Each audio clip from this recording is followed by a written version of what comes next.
Mai întâi însă avem o invitată specială. Elena Gheorghe este artista care ne va reprezenta la Eurovision la Moscova luna viitoare. Pentru ea, locul câștigat este oricum un vis împlinit.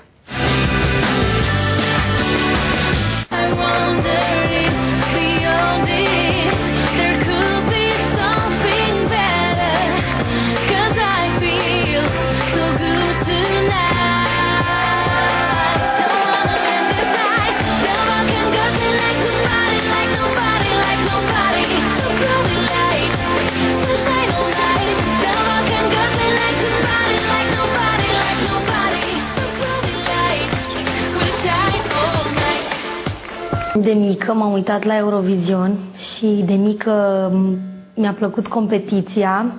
Am participat la mai multe concursuri și mă atrage competiția pentru că, în primul rând, evoluezi, îți depășești limitele.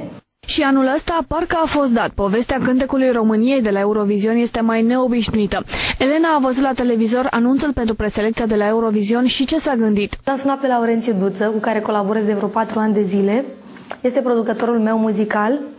Ne înțelegem foarte bine, ne cunoaștem deja foarte bine, știm cam ce vrem unul de la celălalt. Laurențiu a zis, bun, dacă am timp să fac o piesă foarte tare, atunci ok. Dacă nu este ceva bun, nu o trimitem. M-a sunat, nu știu, cred că într-o săptămână, mi-a cântat refrenul și l-am sunat a doua zi și l-am cântat și eu. Semn că piesa se reține și în momentul în care reții o piesă de pe o zi pe alta, cântată doar o dată, e clar că semnele sunt pozitive.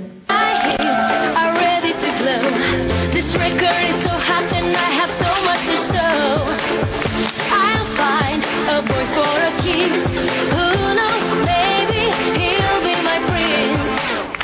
I wonder if beyond this there could be something better, 'cause I feel so good tonight.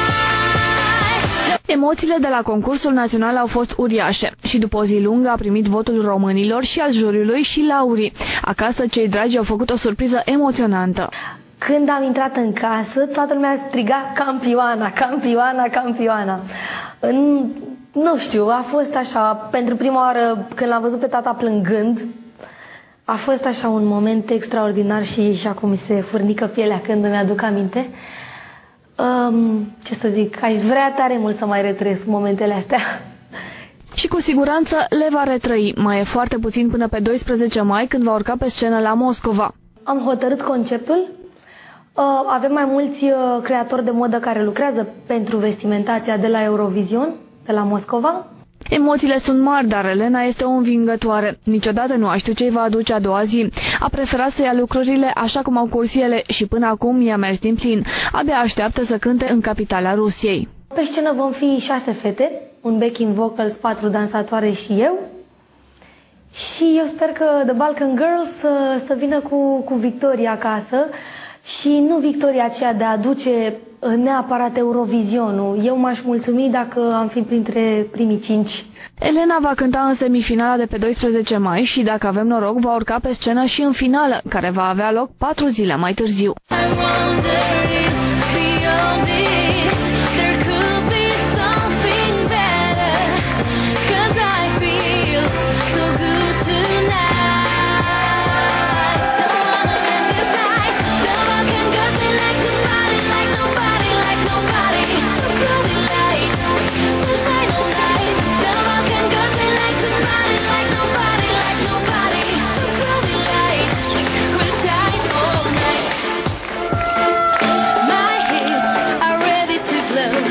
This record is so hot and I have so much to show.